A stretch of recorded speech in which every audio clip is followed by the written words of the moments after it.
as the arms come up. That is perfect. Now we can add one more final twist to this by actually having him alternate.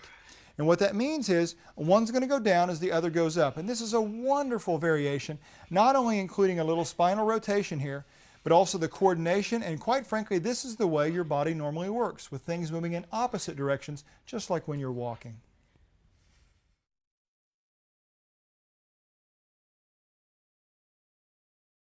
This is a little variation on the row, and it's just by moving through a slightly different plane. From Josh's point of view, instead of bringing his arm by his side, it's going to be about 45 degrees away from his side. So take a look. He's going to do the supported version first, which is always the place to start learning this thing. And he's still going to bring shoulder blade into motion at the same time, when his arm is not tucked in, smashing against his side. It's out a little bit. And this is going to bring in different contribution of the related muscles, all the same muscles, but acting a little bit differently.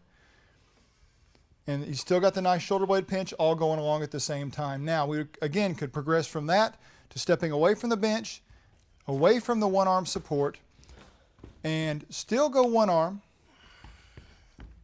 but bent over all the way, parallel to the ground, nice back position, and watch the fluid motion of both the shoulder blade and the arm. Only the arm is away from the side again. Take a look. Now we can go ahead and go to the bilateral version. So go ahead and grab that other one there, Josh. Getting a good workout today. Now, both arms slightly away from the side. Still, shoulder blades pinching. Feels a little different, doesn't it? Oh, yeah. Keep looking at the ground. There you go. So we're not out wide enough. We're not like this. Just halfway in between. There you go. And watch those shoulder blades. Now let's alternate the wide row, 45 degrees from the body. And that is exactly it.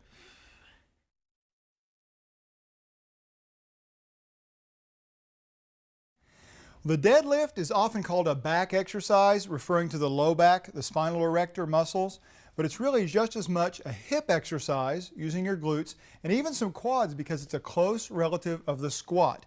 The big difference is you're going to be bent forward more than in a traditional squat, which will of course involve more of that back. Now take a look. The first thing we're going to have Josh do is bring the weights from his sides more to the front as if he was holding a barbell across the front. Why? Because the second that that weight moves in front of or anterior to his center of gravity, all of those muscles in the back are engaged. They're helping him stand up straight right now, unlike when he had the weights by his side. Now, he's going to do a couple things. Remember the lifting technique we talked about way back in the beginning that I know you watched, right?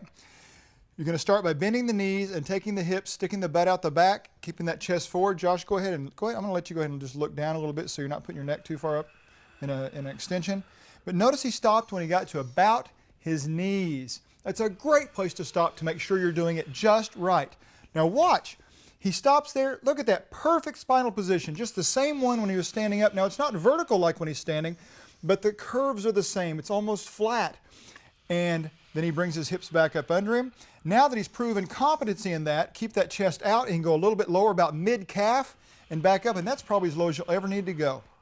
But notice how he's bent more forward at the hips. In other words, his upper body is more parallel to the ground than with the traditional squat. And that's why all these guys are working so hard in here, but he's definitely feeling it down in the hips also. One more rep, concerned about the neck, concerned about the spine. Those are the things you got to watch for the whole time. You can never stop thinking about those things.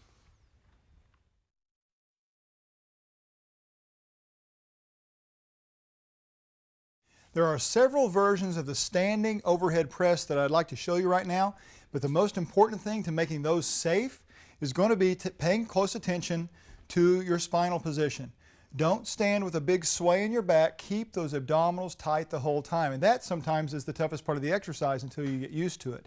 Now, as far as the variations on the press, Josh, let's go ahead and start up here. Now take a look. He's starting in a pretty traditional wide press. Notice as he presses up, there we go. He presses towards the center. It's not straight up. Notice that nice arc over his head. And as he comes down, you can try coming on down lower if you want to, but I think you'll find it a little better if you just stop at about shoulder level. That's pretty nice. Now, he could do that plane of motion or that angle, but we could also bring him a little to the front, a little more to the front. Now, not all the way like this, but just at an angle. If you ever noticed when you lift a box or something, you don't do it with your arms all the way out, nor all the way in, but kind of halfway in the middle. That's where we are right now. But he still ends up and over the head. So they're coming together up and over the head. Now with either one of those choices of wide or a little bit narrower. He could do an alternating version. Let's see that. This is a great version. Nice and slow 4-step rep. Tighten and reach. Actually reach high with it. Go slow, slow, slow, slow. There you go. So reach all the way up. That's good. Or he could just hold one still and just do a unilateral or one-sided press and finish that one and then do the other one. He could even set down the dumbbell on that side while he finishes off one arm at a time.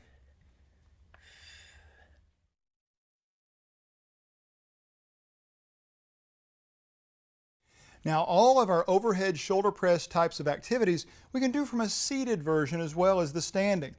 In this example, we put the bench all the way upright into the 90-degree position, and then Josh can start with all of our overhead press options, meaning the wide version, where he starts out here and moves towards the center over his head. He could move his entire arm forward a little bit and press through this kind of 45-degree plane right here. He could go to an alternating option from this position, or he could just do one at a time. He could even set one weight down if he wanted to while he did that. Now, another thing we can do with this great bench is put it in the high angle, which is about a 60-degree angle. Now, a lot of people say, why would I want to do that?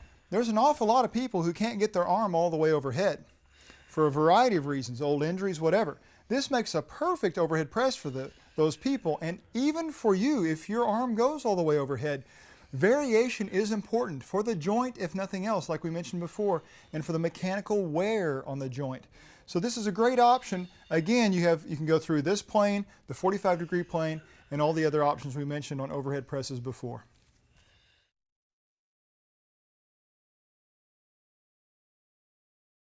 Now, if you've ever been to a gym, you've seen some of the most horrendous lateral raises in existence probably. Some of them probably look like this. Josh, can you do some bad ones for us? See how he's just kind of swinging the weight around, and even when they're doing less of the swinging with the weight, there's still a bunch of leg stuff associated with it. Let's take a look. Sometimes you'll see people do what looks like pretty strict ones, but you can tell they're lifting more of the weight because the weight ends up being the thing that's the highest and lifted the furthest, and they're paying more attention to this. You even see wrist extension, meaning they're lifting that weight. Here's what we're going to try to do. We're going to imagine you're lifting my hand, if you're Josh, but you're thinking about lifting your elbow. Now the weight's going along for the ride. It's not falling down like this. It's not falling down. But your arm ends up being the highest point. And look at that slight arc to the arm here. Can you see that? That is a perfect lateral raise. And I'll tell you what, the first time you do that you slow down and do it right, and think about lifting the arm, not the weight, you will feel it like never before. So practice those. Work real hard. Let the shoulder blades move however they need to. It's important for this. And I'm going to show you one other variation. Because when you're standing up like this, you can tell there's certain muscles lined up against gravity pulling straight down. Well, we're going to change that a little bit. I'm going to have Josh bend forward at the hips, which means he's not bending in the spine. He's sticking his bottom out and bending his knees a little bit. But the arms are still hanging straight down, not back by his body. Now we're going to do the whole thing from there, which is going to align different parts of the deltoid up with gravity, still thinking about lifting the elbows. We're raising the arms, lifting the elbows out. That is a beautiful lateral raise. We're definitely working a lot of medial or middle deltoid as well as the rest of the deltoids and even the deeper rotator cuff muscles. Some trapezius involved, but watch carefully, go slow, be deliberate, and lift the arms, not the weight.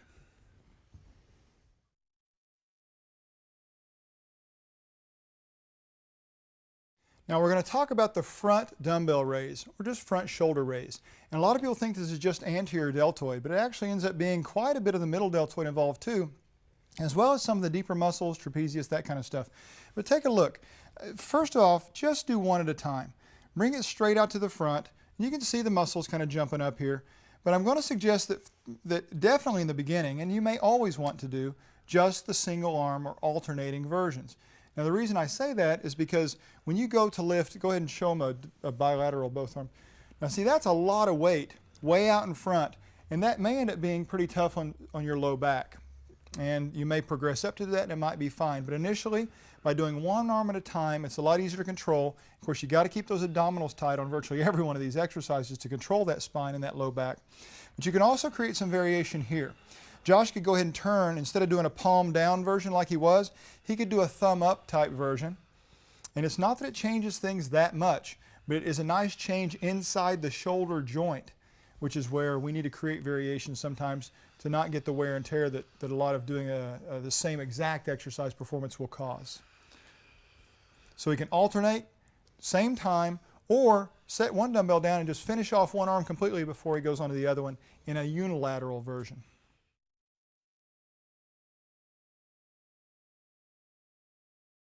Now we're going to look at what's commonly called a rear delt exercise. Two things about it. Number one, it involves a lot more than the rear delt, a lot of scapular muscles, things around the shoulder blade, as well as some deep rotator cuff muscles. The biggest thing about the rear delt exercise is that the plane of motion, the path you move through, has to be pretty specific. Now, most people, because of the way they do it, never really address the rear delt. We'll show you what we mean. A lot of times you'll see people seated on the end of a bench. I'm going to highly recommend that you not sit on the end of a bench, because when you do that, in order to sit and bend over that far, you end up with a big curve in your spine. And so I'm going to ask you to go ahead and stand up and bend over much like we would a regular row. So you're bent over almost parallel to the ground, bend the knees, stick out the butt. And then the next thing, please don't turn this into a straight arm or almost fly type motion. Show them what I mean, Josh. Where you see people trying to do this, not only bobbing up and down, but by trying to keep their arms straight, they end up out of the plane. They're not straight out to the side. And they've rotated their arms so that that muscle, the posterior deltoid, is not getting the stimulation it could. Think of this more as a rear delt row, meaning you're going to let your forearm just dangle. So the weight's going to be right below your elbow, just hanging there. You're really worried more about moving your upper arm straight out to the side and then letting it come back towards the center. Straight out to the side, the forearm hanging straight down. That is perfect every time. And then you can see a huge difference in the muscles that this thing's actually named for. Now, what you do with your shoulder blades is kind of up to you. Josh is letting the normal flow of shoulder blade motion occur. He could also keep them shrugged if he wanted to, just like that. So more of the motion's coming from here and to be more isometric here. But either way, the key is the plane and the key is letting the weights hang. Watch the back position and you'll see these things work like never before.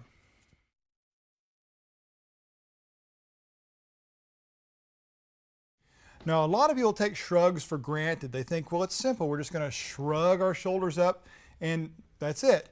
There's really a little bit more to it than that. You see, the most common description or cue for a shrug is shoulders to ears. But honestly, if you take your shoulders forward towards your ears, that's not exactly what this muscle area is trying to do, and it's not as effective as it could be. So consider this. Two variations. Number one, taking the shoulders to the back of the head. Now, in the process of doing that, you're going to see two variations, as I mentioned. Number one, people will head towards the base of the spine, of the cervical spine right here, like they're shrugging up and inward immediately. Now, if you got a really heavy weight, that's where you're going to end up wanting to go because there's more muscle going that direction. There's a little bit less muscle doing the hard part of all the way up, and you see as Josh goes really high with those, he might even have to drop down to the 40s instead of the 50s that he's got right here to accomplish that, because that's really tough. So consider that if you choose version number one versus version number two. Again, the difference, going all the way up towards the top, or in your way of going to the top, in your attempt at going to the top, you're actually going towards the base of the neck right here. So it's kind of two variations here versus here, but not towards the ears.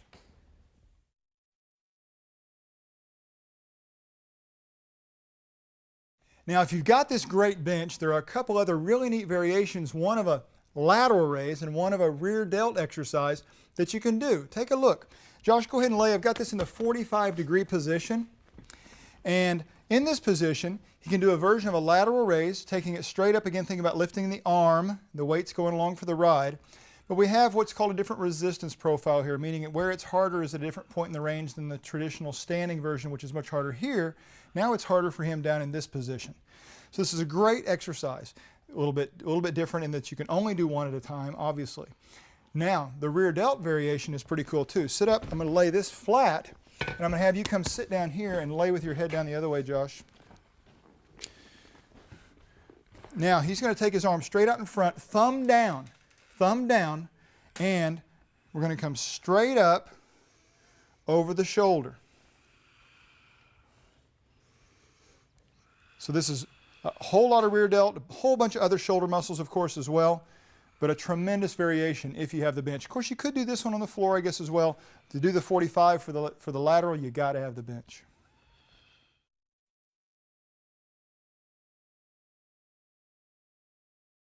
All right, the next shoulder exercise is something very, very specific for a portion of what's called the rotator cuff. The back part of the rotator cuff performs external rotation, along with some other muscles like the posterior deltoid and a couple other guys. But take a look. This is a very, very tricky exercise, meaning you have to be specific. There's no powerlifting going on here. There's no throwing it around if you want to get this done right and done safely. So Josh is going to lie down on his side. Now obviously you'd have to trade off and do the other side here at the end. But go ahead and lay all the way down. Can you get this arm underneath you a little bit? That's what happens when you're, there you go, that's perfect. You're a big guy, you got all kinds of trouble with muscles in the way. But here's the thing. He's laying on his side, his arm is against his side. He's not smashing it there. But the thing you want to watch is that it stays there and doesn't lift up away from his side. Now watch. It's a small motion. We're not trying to do a whole bunch of stuff here. Come on down. You can even bring it closer to your stomach. And he's holding his shoulder blade pretty still, so it's all in the shoulder joint, the glenohumeral joint, they call it. And that is perfect. What you will commonly see when people want something bigger and fancier out of it, they will mistakenly move their whole shoulder blade. Can you kind of show them that, Josh, where their whole shoulder blade rounds off this way and the whole shoulder blade pinches back? We're not wanting this shoulder blade to move this time. So we're wanting to hold that still, and you'll also see people roll their whole bodies back and forth. We don't want that. And Josh reminded me a minute ago, he's seen people do this and actually move their whole arm up like this. We don't want that. So it's just a nice, careful motion right here, incredibly lightweight. You are not trying to, like I said before, create a ton of muscle or create a powerlifting exercise here. Very controlled, very specific.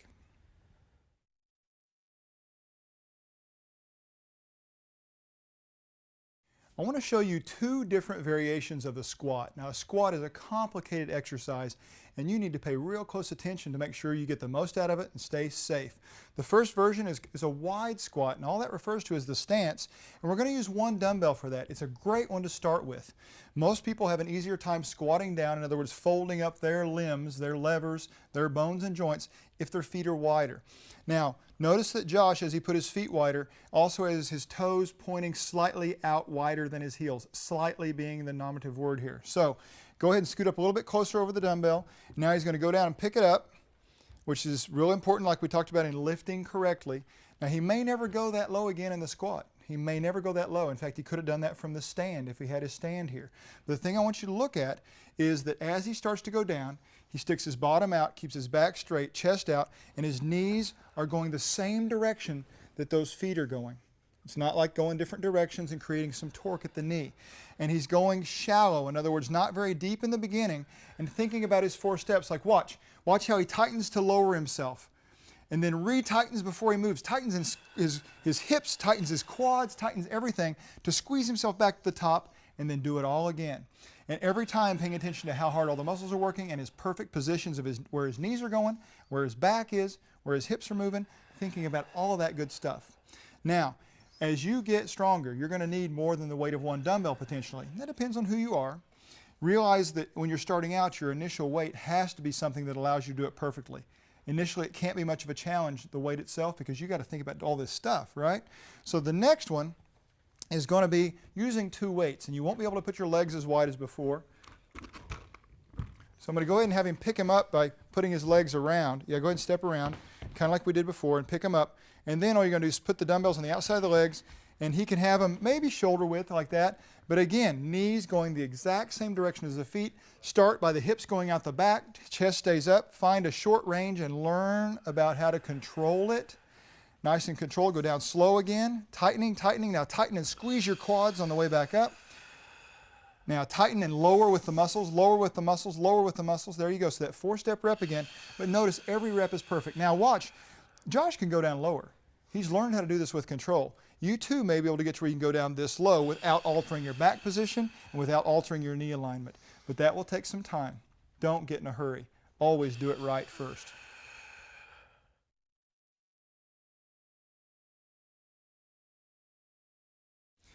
All right, let's take a look at exercises for the lower leg, or for the calf as we commonly hear it called. Now we can do a one-legged version on this, which is really the easiest way to go, because that way you can use one hand to hold on here and only use one weight in the other hand. Now, Josh puts his right calf or his right foot on the end of the bench between the wheels, and then he's got the weight in his right hand hanging on here. And notice he's staying nice and straight, nice posture, looking straight ahead, and then controlling it up and controlling it down. So right there at the bottom, let's go through the 4-step rep. Go down. Now tighten, and then squeeze to the top, and then keep trying to go at the top. How high can you go with the muscle? Now let it down with the muscle. It's 1,000 pounds. Now tighten before you move again. Retighten your whole calf. Squeeze it through the top as high as you can. Squeeze it, squeeze it, squeeze it. Now control it down like it's 1,000 pounds. Now listen, if you've never worked calves before, or even if you've done it the normal sloppy way, don't do very many of these the first day. You will be sore and you will not be able to walk if you do too many correctly. So progress slowly, because so many times your muscles haven't been through this much stimulation before. Now you're being efficient.